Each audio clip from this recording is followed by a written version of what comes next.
¿Sabe lo que pasa? Acá le está fallando el engranaje. Si usted no le pone un poquitito de Radio Caput, el engranaje... ¿Radio? Caput. Radiocaput.com. Estás conectado. Estás en Caput. Radiocaput.com. Estás conectado. Estás en Caput.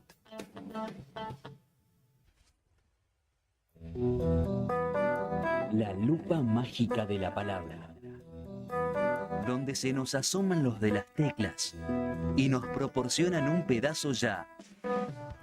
La lupa mágica de la palabra, con la conducción de Alejandro Gil, desde San Miguel de Tucumán. La lupa mágica de la palabra. La palu cájima de la bralapa. De lunes a viernes, a las 12 de la noche. En Caput.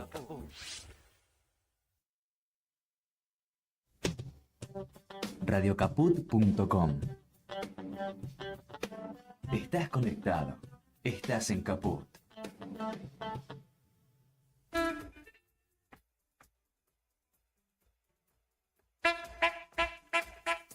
Oyentes de Radio Caput, esto es Hasta que todo sea como lo soñamos. Mi nombre es Ricardo Capdevila y estamos en esta horario de tarde de viernes para despedir la semana, para reflexionar sobre los temas que nos toca vivir en esta distopía de Jabo Milei. A la editorial de hoy la titulo Gobierno terrorista. Tenemos un presidente que finge demencia, violento, mentiroso con sus índices y su verborragia, pero que en definitiva es monigote de quienes realmente gobiernan el país.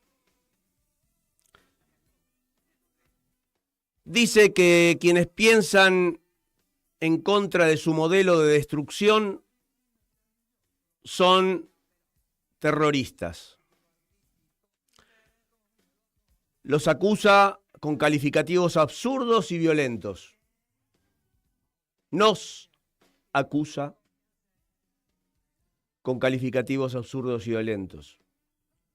Porque desde este lugar me ocupo de criticar su modelo y de aborrecerlo, porque está haciendo mucho daño.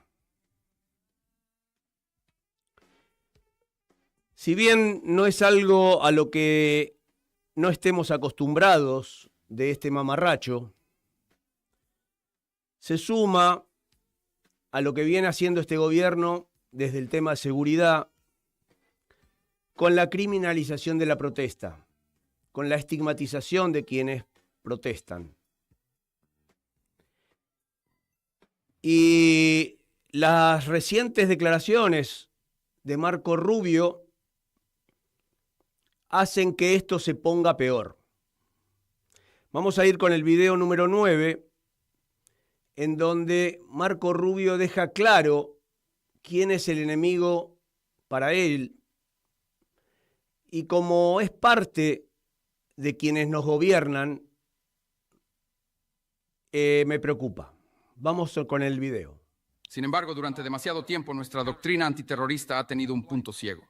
Un punto ciego cuando se trata de la violencia extremista de la izquierda política.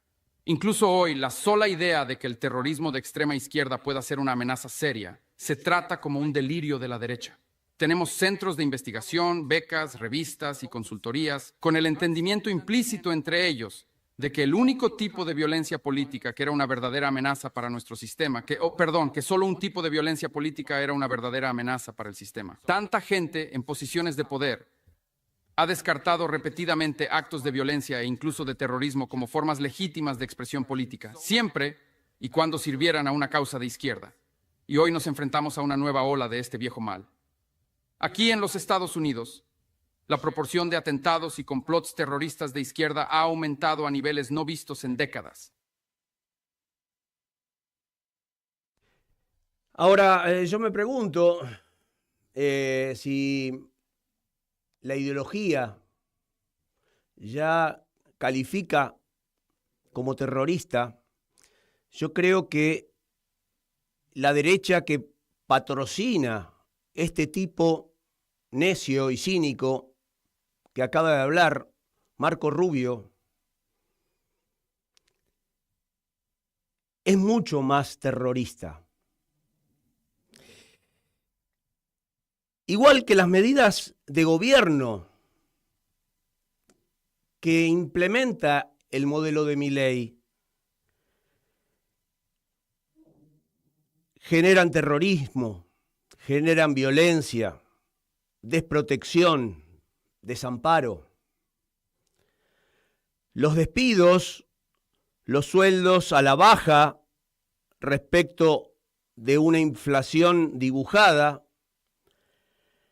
la falta de cobertura de atención médica, medicamentos a jubilados y discapacitados, la reducción de partidas para universidades con incumplimiento de leyes, inclusive, los intentos de poner a inquilinos indefensos ante desalojos,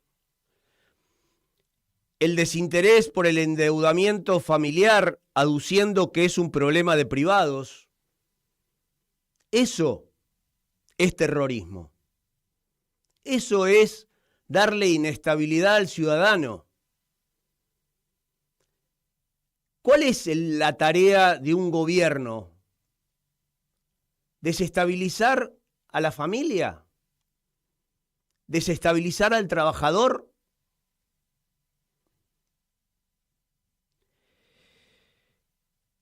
Vamos a ir a la foto número 1, porque este miércoles, como todos los miércoles, marchamos con los jubilados.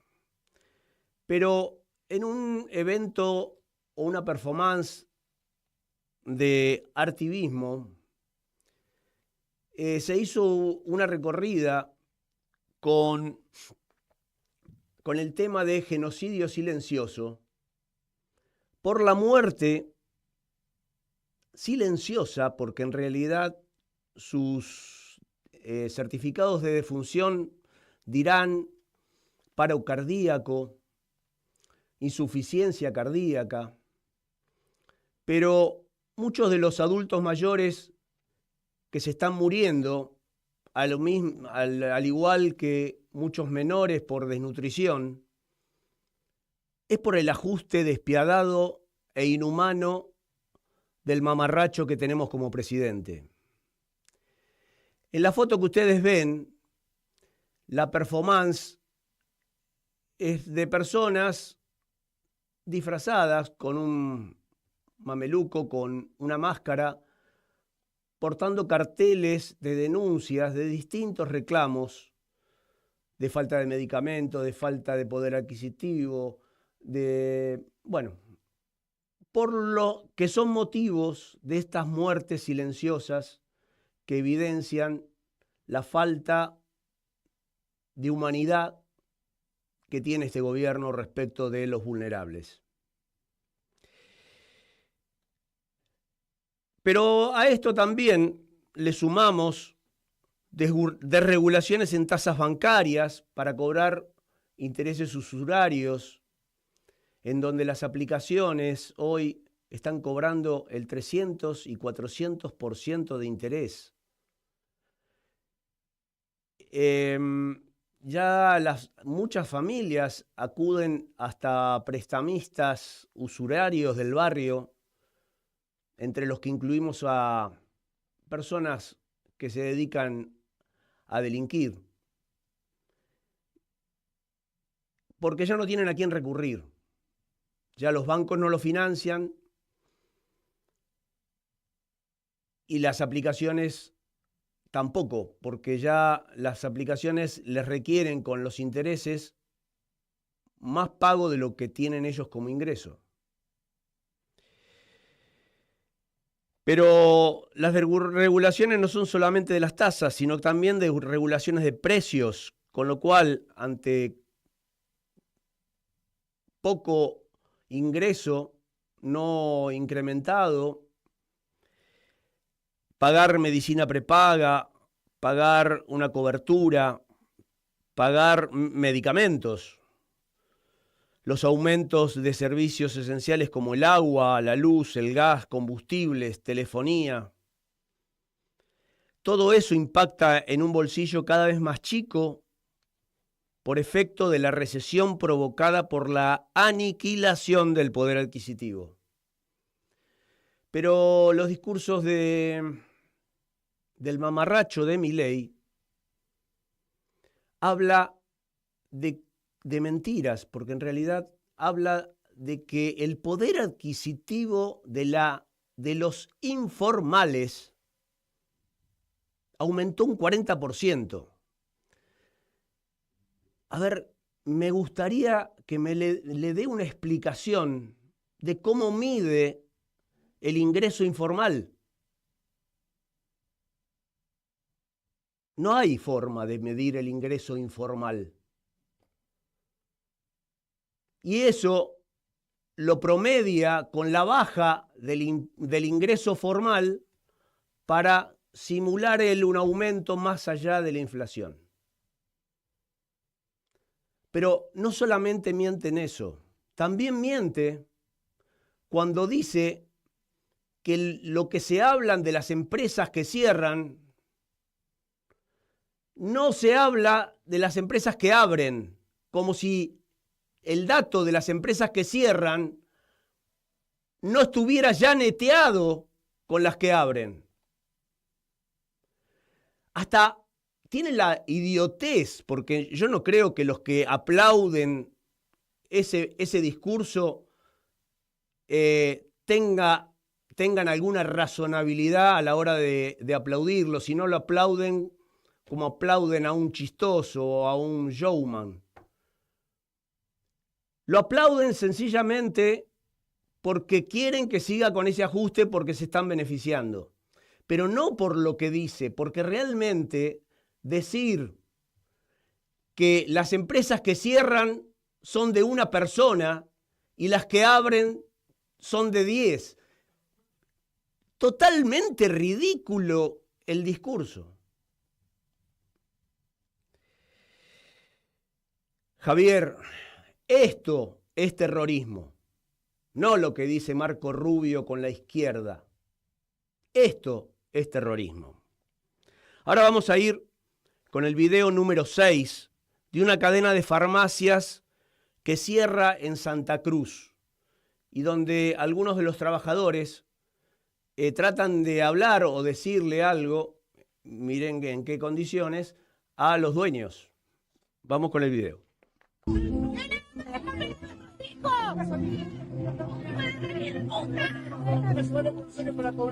Por lo menos pudiste viajar, nosotros ni eso podemos ni comer, podemos, hijo de puta. Ni la luz ni el gas podemos pagar. ¿Por qué nos están desalojando? Porque no tenemos que pagar los servicios. Tenemos 3 meses decenas de familias que quedan en la cada vez más despidos en Santa Cruz. Se confirmó el peor de los escenarios. Finalmente, la cadena de farmacias Autofarmas cerró sus persianas hoy en la ciudad de Río Gallegos. no sé la comida de todos los días, aunque sea 100 pesos pedíamos por semana, para que nosotros podamos dar de comer a nuestros hijos. Hasta esto nosotros nos esperamos. Una situación límite que lamentablemente se repite y se hace extensiva en distintos puntos de la provincia de Santa Cruz. Pero que durante semanas fue un rumor en las calles y una angustia silenciosa para decenas de familias, hoy se convierte en una realidad ineludible. Hablamos de fuentes de trabajo que pierden en un contexto económico que no da respiro y de vecinos que se quedan sin un punto de referencia esencial para la salud. Las puertas de Autofarma hoy son el reflejo de una crisis profunda en Santa Cruz y el país. ¿Qué va a pasar con estos trabajadores que hoy no encuentran consuelo? Cada vez más despidos en la provincia de Santa Cruz, y esto fue un informe más de La Calle y Voz. Javier Milei, esto es terrorismo. Vamos ahora con el video 12, en donde el ex Javier Santiago Felan, no sé cómo se pronuncia, cierra su fábrica textil Wilder. miren cómo les habla a sus empleados. Son 50 años tirados a la basura, porque no pueden llegar a nada. Solo les pido que piensen la próxima vez que votan. Impactó mucho el discurso que se dio a conocer de Santiago Filan, ex jugador de los Pumas y ex técnico también de los Pumas, un hombre muy importante dentro de la historia del rugby argentino. Él tiene una empresa hace muchísimos años que fabrica para grandes marcas deportivas. Se viralizó fuertemente todo un discurso que le hizo a sus trabajadores, alrededor de 120, en su mayoría son mujeres. Cuenta que la fábrica tiene que cerrar. Venimos a seguir peleándola y buscando y dando vueltas como venimos haciendo. El panorama que viene es peor. Así que lamentablemente la decisión que tenemos que tomar es de cerrar la fábrica. Pero miren lo que es esto. Está vacío. Y ya está. ¿Qué voy a hacer? No puedo. Todo se hundió.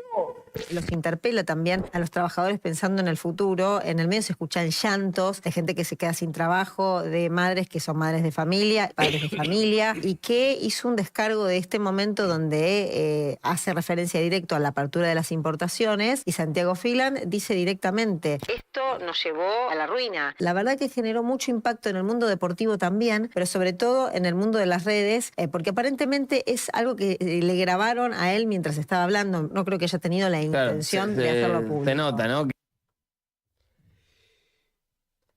Javier Milei, esto es terrorismo. Pero los personeros de este modelo, quienes están gobernando, ya están siendo identificados. Ya la ciudadanía se está dando cuenta a dónde ir a reclamar. Y a dónde repudiarlos, más allá de que no estén físicamente en ese lugar. En realidad, muchos venimos lo haciendo. En mi caso, con Jay Lewis, en Lago Escondido, este próximo febrero se van a cumplir 10 años de la primera marcha. Y venimos repudiando la falta de acceso,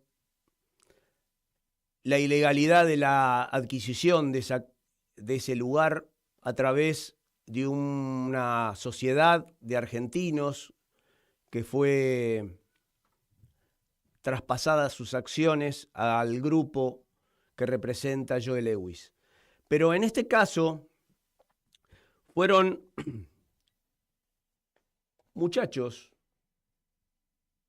o gente, porque no sabemos bien quiénes fueron, disfrazados, y vamos a verlo en el video número 5, cómo los Gandalf fueron a la casa de Peter Thiel. Hay protestas políticas y después está Argentina mandando una compañía de Gandalfs a casa de Peter Thiel al grito de...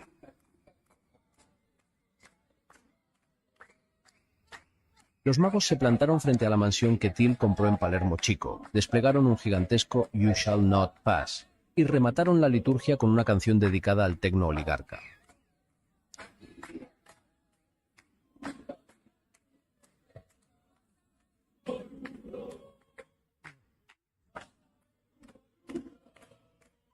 ¿Por qué Gandalfs? Pues porque Palantir, la empresa de vigilancia masiva y tecnología militar que Thiel cofundó, tomó precisamente su nombre de El Señor de los Anillos. Los Palantir eran las piedras videntes de Tolkien, instrumentos capaces de observar lugares lejanos que terminaban convertidos en herramientas de manipulación y poder. Así que los argentinos han decidido combatir al Señor de Palantir enviándole directamente a Gandalf a la puerta. ¿Y por qué se protesta contra Thiel? Pues porque lleva meses estrechando relaciones con Javier Milei y su equipo mientras millones de argentinos siguen sufriendo salarios pulverizados, servicios cada vez más caros y una pobreza que continúa golpeando a una parte enorme del país. Y mientras instala su particular Mordor tecnológico en Argentina, el multimillonario acaba de comprar también, a través de su fondo, un 1% de Vista por unos 76 millones de dólares, una de las grandes petroleras que explotan vaca muerta. Tecnología militar, vigilancia, datos, energía y acceso directo al poder político. El combo completo del tecnofeudalismo del siglo XXI. Así que quizá esos Gandalfs sepan perfectamente lo que están haciendo.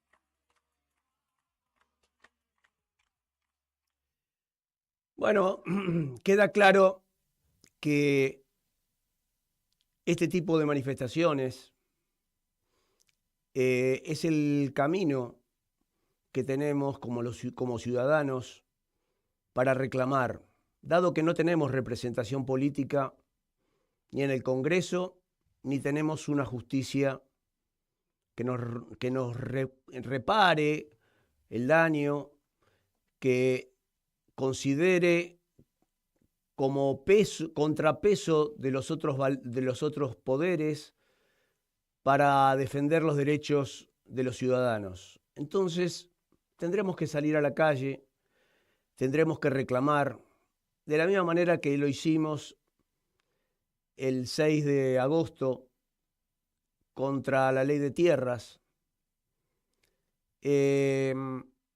Muchos consideran un éxito que se haya recortado. Yo creo que todavía estamos a mitad de camino y tenemos que seguir para que Diputados termine sepultando ese nefasto proyecto de ley en donde mezclaron montones de daños, desde desalojos, desde expropiaciones, desde ley de incendios. Por suerte, la de incendios y tierras ya la podaron, pero yo creo que no es suficiente. El gobierno va a insistir, supongo, y de alguna manera tenemos que estar preparados para seguirla resistiendo. Yo creo que la calle va a ser la herramienta que tiene la ciudadanía para dar vuelta a esto, debido a, vuelvo a insistir, la falta de representación que tenemos.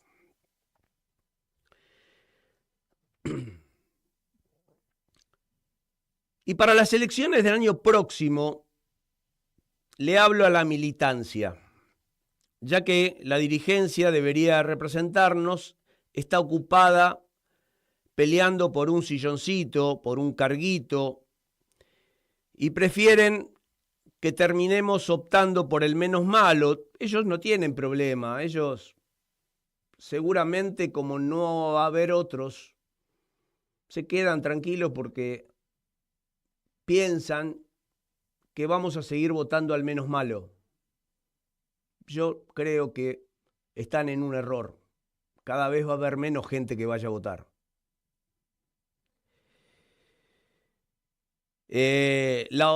Las elecciones son para elegir, si no se llamarían opciones.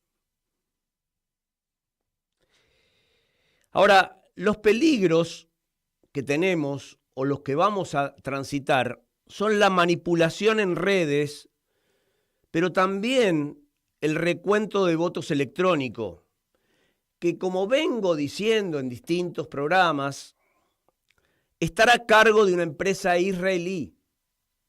Ahora, yo esto no lo escucho en la prensa, no lo escucho como crítica de nuestros representantes, no lo escucho ni siquiera en los medios nuestros. O sea, vamos a tener una empresa israelí haciendo el cómputo final de nuestra elección. Realmente, a ver, me gustaría opiniones.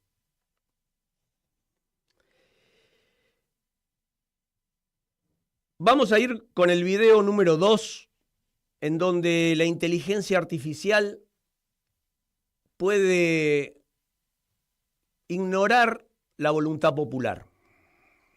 ¿Te pusiste a pensar cómo van a ser las próximas elecciones? Unas elecciones donde la inteligencia artificial puede engañar, desinformar y manipular a los votantes. ¿Hay alguien pensando en regular todo esto? Hace unos años, con una simple edición, vimos a Patricia Bullrich como si estuviera borracha. Como ustedes ven acá, hay inhibidores de teléfono celular, inhibidores de teléfono. Hace unos meses apareció un deepfake generado con inteligencia artificial donde el expresidente Mauricio Macri parecía decir cosas que no dijo.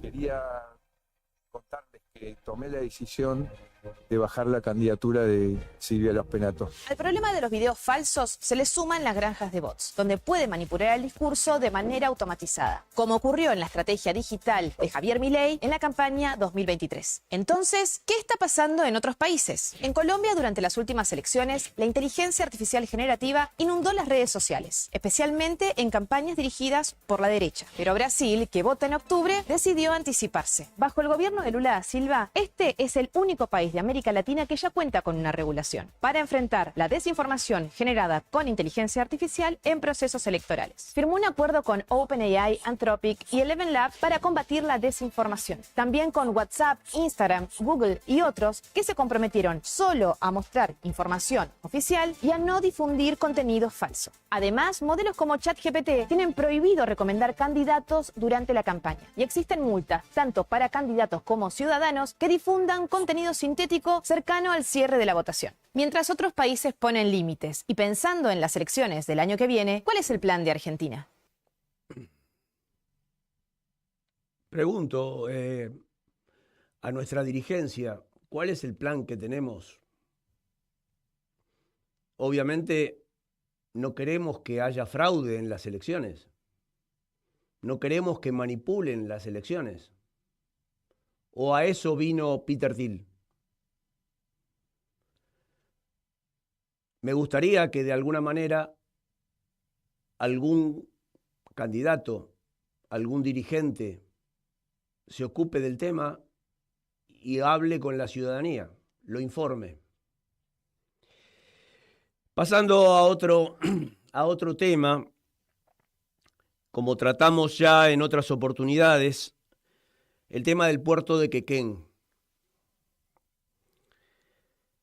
que 2 de las 3 terminales tienen vencidas sus concesiones y las sigue operando el consorcio, pero el gobernador Kicillof no tiene el coraje de tomar el control de gestión a favor de la provincia. Si están vencidas las concesiones, es una oportunidad para que la provincia tenga el manejo de 2 terminales de las 3 del puerto de Quequén. Kicillof, Axel, queremos ver qué coraje tenés para considerarte candidato para las elecciones del año que viene. Es potestad de la provincia, no es potestad de nación el puerto de Quequén. Vamos a ir ahora al video 7, en donde el turco Daúl de la Asamblea del puerto de Quequén nos explica que el consorcio es quien está gestionando y al parecer tiene vencido el mandato. Vamos a escuchar al turco. Hola, buenos días. Hoy, 18 de agosto, día aniversario del fusilamiento de García Lorca por la barbarie fascista. Y algo más pasaba el 18 de agosto. A ver, que esta memoria, uno se pone grande y va perdiendo. ¿Qué pasaba el 18 de agosto? A ver. Ya me acordé. 18 de agosto se terminó el mandato de los directores del Consorcio de Gestión de Puerto Quequén. La pregunta es, ¿estará céfalo el consorcio? ¿Habrá quedado vacío el directorio? ¿Qué habrá pasado? ¿Alguien sabe? ¿Está esto en las noticias? No he podido ver nada. Por favor, coméntenme si han visto algo, alguna noticia que haya salido, si se ha renovado total o parcialmente, si hay nuevas autoridades. ¿Qué es lo que pasa? Porque ¿saben una cosa? El puerto este es estatal de la provincia de Buenos Aires. Todos somos dueños del puerto Quequén. Y hay, bueno, por este invento en la época del Menemato, hay un ente público no estatal que es el que se encarga de administrar el puerto Quequén. Se llama Consorcio de Gestión de Puerto Quequén, donde ahí hay un representante del gobernador que lo preside, hay 2 representantes gremiales, hay un representante del municipio donde esté asentado el puerto, en este caso el municipio de Necochea, y hay 5 representantes de las actividades privadas que se desenvuelven en el puerto de Quequén. Bueno, hay una sola que es el Ancho Espada, que es el que nuclea a los exportadores. Y después todas las demás son subsidiarias a esta. Por eso que las votaciones, bueno, como mínimo está garantizado el 5/9, ya ganaron. Además acá nunca hay votos disonantes, por lo general son siempre 9-0. Bueno, ¿alguien sabe qué ha pasado con el puerto de Quequén hoy que llegó esta fecha? Estamos todos ansiosos por saber. Por favor, coméntenmelo. Bueno, el puerto de Quequén es una muestra de otros puertos como el de Rosario o los que están en la vera del río Paraná, en donde las multinacionales se hicieron dueñas de ello desde la época de Menem. Y muchos habría que esperar a que terminara la concesión, otros se fueron renovando, pero me da la impresión de que es un punto muy flaco que tiene la patria, que es por donde sangran las riquezas, por donde se fugan los recursos. Por eso le damos cabida a esta asamblea del puerto de Quequén, que está visibilizando dentro de sus herramientas, dentro de sus posibilidades, este problema. Y empujamos, requerimos de Axel Kicillof que asuma la responsabilidad y lo termine estatizando la gestión. Respecto a las denuncias de Marcela Pagano de la semana pasada, en donde hicimos públicas en este programa, donde usaban dineros del combustible para coimas en el Congreso para aprobar leyes, no sé si prosperará la denuncia penal que hizo Marcela Pagano o no.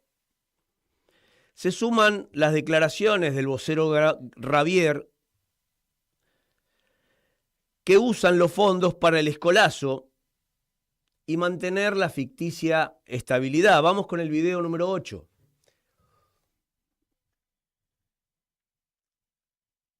En donde justamente el vocero habla del desvío de estas partidas. Ahora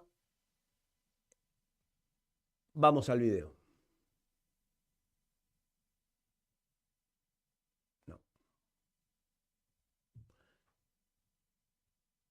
No.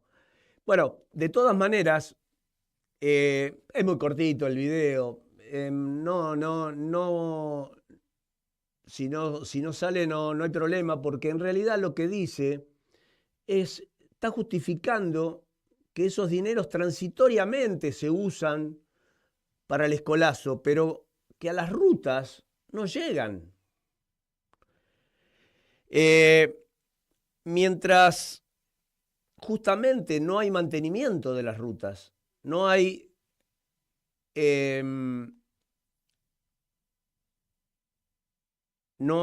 mantenimiento, no hay conservación, no hay obras, no hay nuevas obras. Los fondos deberían trasladarse a la provincia de este impuesto de los combustibles, y esa ausencia del traslado, el gobierno la usa como una herramienta de coerción para que los gobiernos provinciales le voten las leyes al modelo de ajuste que implementa Milei. Con lo cual, no solo se restringe, porque no terminan dándole los fondos, sino que también lo usan de herramienta para condicionar las legislaciones que quiere implementar el gobierno. Vamos a ir con el video número 10, en donde los camiones varados en la cordillera son un problema. ¿Imaginas quedar atrapado durante 22 días en la cordillera? Eso ocurrió en la provincia de Mendoza, en el Paso Internacional Cristo Redentor. Un temporal de viento y nieve dejó a miles de camiones varados, con temperaturas de hasta 15 grados bajo cero. Miles de trabajadores expuestos a condiciones extremas. Pero esto no fue una sorpresa. Los temporales en la cordillera ocurren todos los años. Por eso, las obras de infraestructura son fundamentales, porque cuando llega un temporal, no alcanza con esperar que pase. Hay que despejar nieve, asistir a los transportistas y garantizar la seguridad de quienes circulan. Esa tarea la realizan los trabajadores de Vialidad Nacional. Pero hoy, Vialidad tiene recursos operativos y humanos limitados para responder ante emergencias de esta magnitud. Y mientras los trabajadores hacen lo posible con menos herramientas, hay una pregunta que debemos hacernos. ¿Era inevitable llegar a esta situación? No, porque la obra estaba prevista. Y lo más grave, la plata estaba. Existía un crédito internacional aprobado para ampliar y mejorar el sistema Cristo Redentor. El financiamiento existía.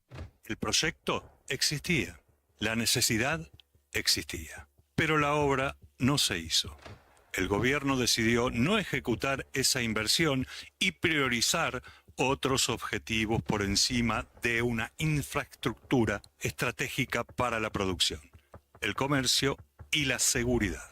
Dicho claramente, había dinero para hacer la obra, pero se decidió no hacerla y ahora vuelve la amenaza de un nuevo temporal, la misma cordillera, el mismo paso, el mismo riesgo.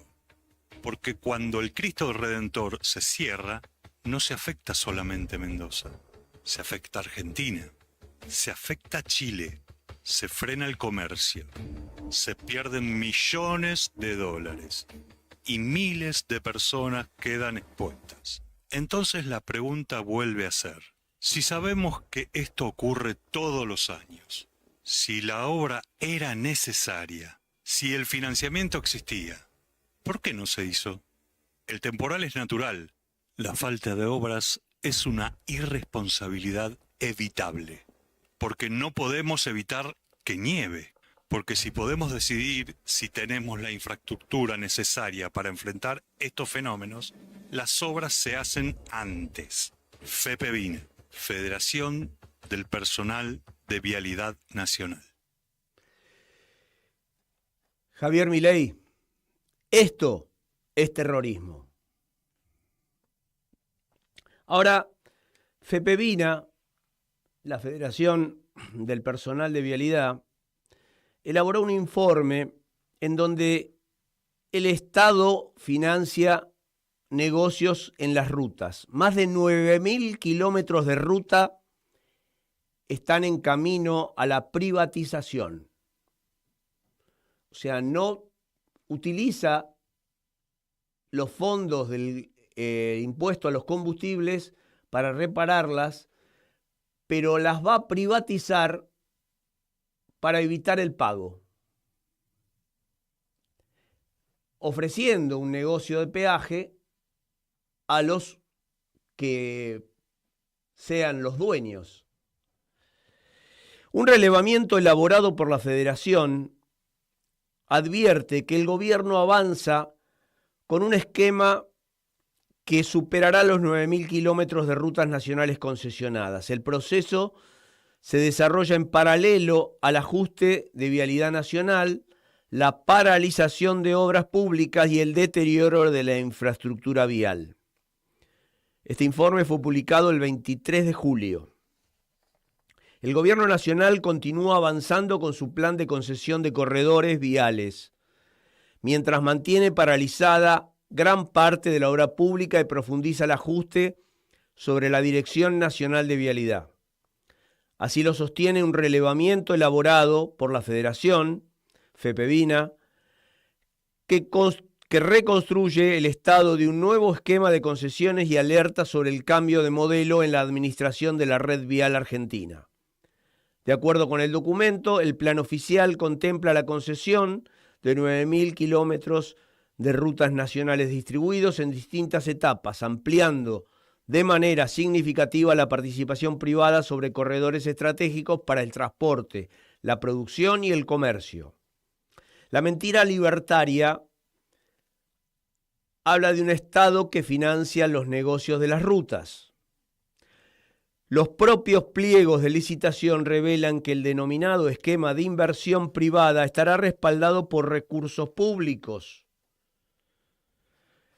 Las empresas que resulten adjudicatarias podrán acceder a líneas de financiamiento del Banco de Inversión de Comercio Exterior, el BICE, una entidad estatal dependiente del Ministerio de Economía, con créditos a tasa preferencial del 2% y un periodo de gracia de 2 años para comenzar a devolverlos.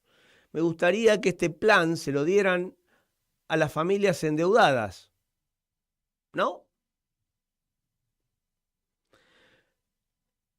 En vez de darle negocios a los privados y usar el impuesto a los combustibles para hacer la reparación.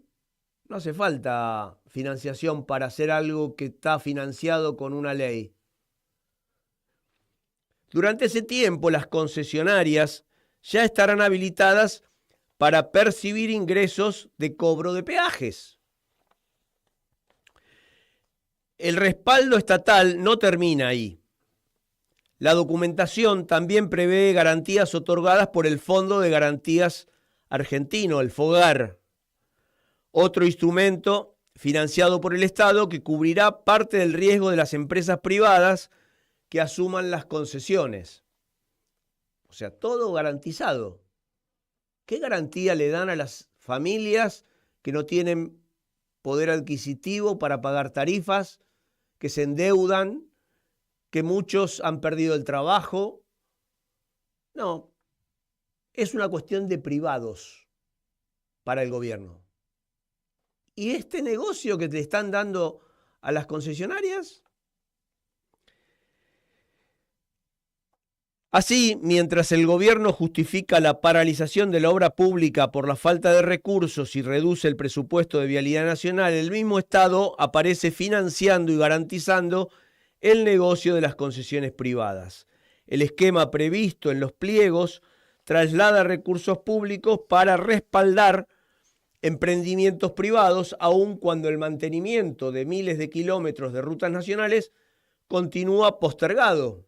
O sea, no se hacen. En ese contexto, el discurso oficial de que no hay plata convive con un modelo en el que el Estado aporta crédito barato, garantías financieras, infraestructura, sobre las que operarán las concesionarias, mientras las empresas podrán comenzar a recaudar por peajes antes de iniciar el repago de esos préstamos. O sea que se va a pagar con el peaje el préstamo. Lindo negocio, ¿no? Menos Estado para cuidar a los argentinos es la consigna del gobierno. El relevamiento señala que la primera etapa del esquema ya permitió concesionar 741 kilómetros correspondientes a la autovía del Mercosur y la conexión Rosario-Victoria, mientras en la segunda etapa incorporó 1.871 kilómetros de una tercera licitación, en donde prevé sumar más de 3.200 kilómetros adicionales. Con ese proceso, el sistema de concesiones superará los 9.000 que hablábamos antes. Según FEPEVINA, el nuevo esquema implica una modificación profunda en la política vial argentina al ampliar la participación de operadores privados sobre corredores que históricamente estuvieron bajo la planificación, conservación y control de la Dirección Nacional de Vialidad. El avance de las concesiones convive con el ajuste sobre vialidad. Desde la Federación sostienen que el proceso de concesiones se desarrolla en paralelo al desfinanciamiento del organismo vial. En otro de sus relevamientos,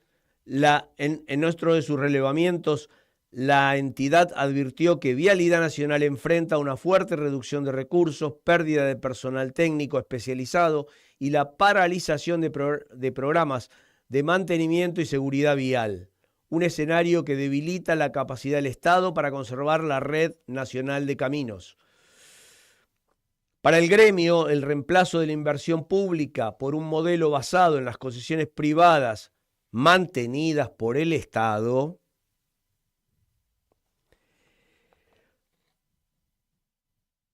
es un escenario que debilita la capacidad del Estado para conservar la red y consolida un retiro progresivo del Estado de una función estratégica para la integración territorial y el desarrollo económico del país. Empresas privadas administrarán corredores estratégicos. El relevamiento también detalla que las primeras adjudicaciones ya quedaron en manos de distintas empresas constructoras y concesionarias, mientras continúan los procesos licitatorios para nuevos corredores nacionales. Entre los tramos alcanzados figuran las rutas de alto impacto para el transporte de cargas, el comercio exterior y las economías regionales, como las rutas nacionales 3, 5, 7. No estoy cantando números de bingo, estoy cantando las rutas que van a ser privatizadas. Repito, la 3, la 5, la 7, la 8, la 9, la 11, la 12, la 16, la 18, la 33, 34 y 35. Además de distintos accesos y autopistas del área metropolitana de Buenos Aires. Desde FEPEVINA cuestionaron que el gobierno impulse la expansión del sistema de concesiones mientras continúan paralizadas numerosas obras, persiste el deterioro de la red vial nacional, situación que compromete tanto la seguridad vial como la logística de la producción argentina. Ahora, para tomarnos un respiro, vamos a un temita musical. Vamos con Charlie para respirar un poquito y seguimos con el programa.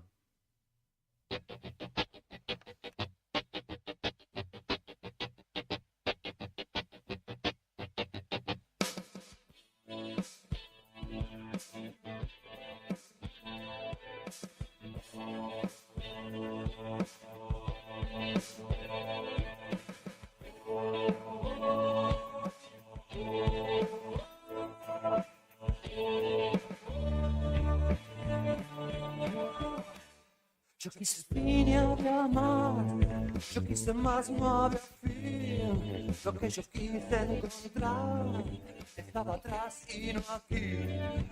Desde las sombras no vi las sombras y no vi luz. No voy a llorar si nadie me acompaña. No voy a dejar nunca sin andar. Aunque sea el fin del amor, yo he visto el fin del disfraz. Yo quiero el fin del dolor, pero no hay fin, siempre hay más. No existe sombra, no existe culpa, no existe cruz. No voy a esperar las caras que yo extraño. No voy a esperar que el destino ande por mí. En medio de las lluvias del invierno no hay tiempo ni lugar. Yo sé que entenderás que amor para quien busca una respuesta es un poquito más que hacerte bien. Yo tuve fin y era más, yo tuve más y era el fin. Yo tuve el mundo a mis pies y no era nada sin ti. Crucé la línea final. Tu amor, fuerte como el amor. Un mundo mejor. Tu amor me enseña a vivir. Tu amor me enseña a sentir. Tu amor.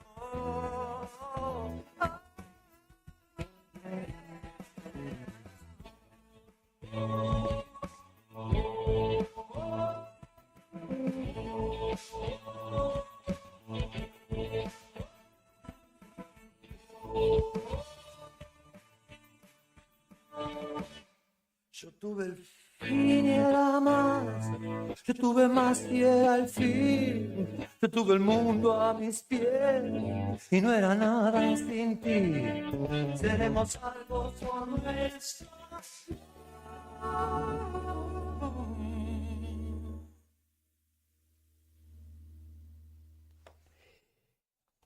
Bueno, ahora vamos a ir con un temita sobre la justicia, para hacer un recordatorio de los temas que están pendientes para la ciudadanía, que de alguna manera por ahí sería otra manera de participación ciudadana, reclamar al partido judicial, representando hoy por la Corte,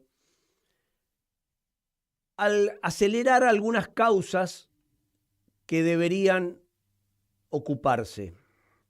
Por ejemplo, la causa de Andís con el 3% de Carina, que maneja el juez Lijo, tan cuestionado, incluso hasta apoyado por parte de la oposición para que fuera juez de la Corte. Y el fiscal Picardi. Desde acá, mis saludos para que se ocupen de la causa. La causa Libra, en la estafa cripto, en la que participó Milei y que fueron defraudados montones de personas, incluyendo ciudadanos argentinos. Y que es un conflicto entre privados, pero que involucran a la parte privada de la estafa a Javier Milei. Ahí está Martínez de Giorgi y el fiscal Tayana. Mis saludos para ellos. Después tenemos la causa Vialidad de Cristina Fernández de Kirchner, por la cual está presa a causa del lawfare. Borinsky, Ibarroetaveña, Hornos, los jueces, y Luciani, el fiscal. Esta causa tiene la misma figura por la que fue acusada Cristina,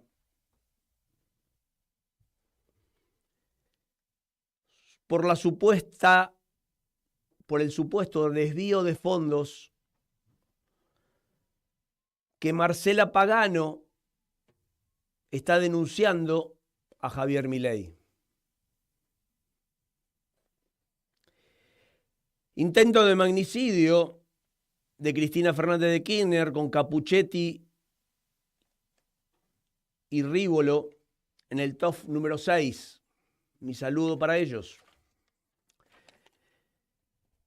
El préstamo del Fondo Monetario Internacional de Macri, Caputo y Duhovne, que está como jueza Capuchetti y el fiscal Picardi. La causa de Correo Argentino de la familia Macri, juez Lijo y fiscal Boquín.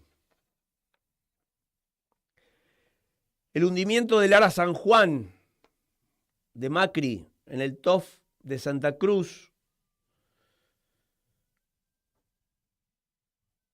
que no se sabe si ya la archivaron, la causa, pero me gustaría que tuviera una resolución porque hubo 44 muertos en ese hundimiento. No sé si recuerdan.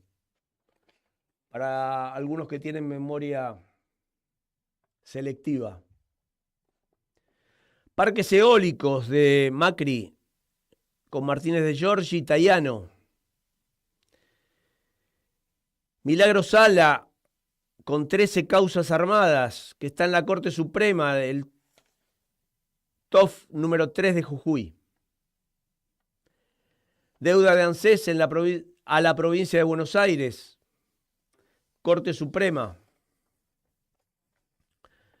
A ver si los muchachos se mueven un poquito ahí, son 3, pero bueno, de alguna manera, alguna causa saquen de las importantes, de las que nos importan a nosotros. Ley de financiamiento universitario que está en la Corte Suprema, incumpliendo mi ley, una ratificación de ley después del veto. Ley de emergencia en discapacidad, mi ley Lugones, que la cumplen parcialmente. Está la denuncia en Comodoro Pi. Incendio del depósito de Iron Mountain. No sé si se acuerdan, hay montones de expedientes de causas de fuga de dinero que no fueron investigadas y se quemaron en ese depósito y causó la muerte de 10 bomberos. Masacre Zapallar, 1933, juicio por la verdad en 2014. Juez federal de Resistencia, Fiscalía Federal Vigay. Puente Quemado 2, represión y desalojo de la comunidad aborigen. Ejecución del juez Sena. Acceso público al lago escondido. Incumplimiento de la empresa Hayden Light de la apertura del camino. Está en la Corte también. Y para terminar en esta tanda así de recordatorios, vamos a ver si alguno se mueve. La contaminación del Paraná por parte de Atanor, la Suprema Corte de la Provincia de Buenos Aires, condena por daños irreversibles. Bueno, en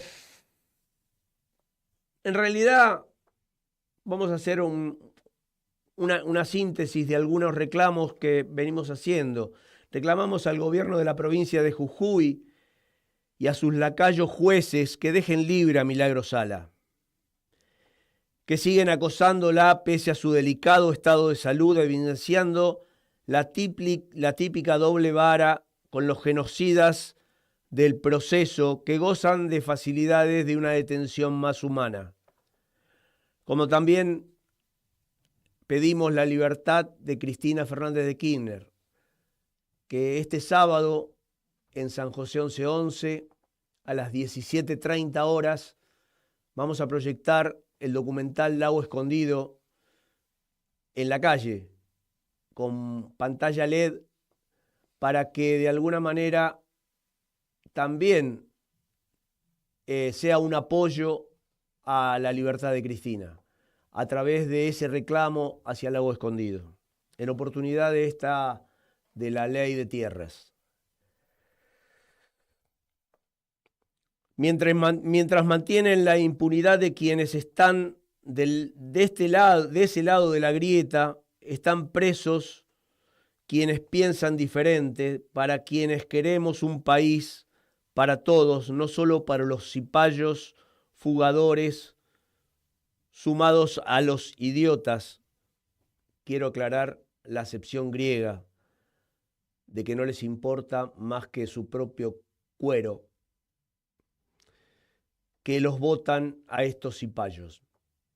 Bueno, para terminar el programa, queremos agradecer a esta querida radio por el espacio, este cambio de horario a las 16 horas. Espero que les siente mejor. Agradecemos a Juan Martín Ramos Padilla, a Tatiana Ibarra, a Lucas Loza y a Nacho, que nos ayuda con toda la programación, pero en especial a Joaquín, que nos maneja los controles y nos da aire para que lleguemos a todos ustedes. Hasta el próximo viernes, hasta que todo sea como lo soñamos.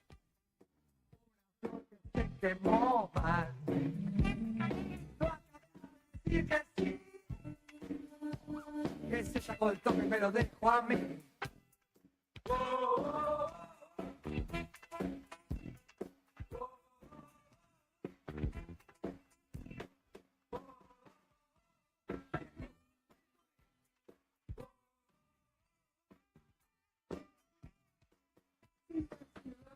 Y me prendió, solo porque seguía, pero sonido futuro artístico y me cogió el bajo. Yo tenía 3 libros y una foto del Che. Ahora tengo 1000 años y muy poco que hacer.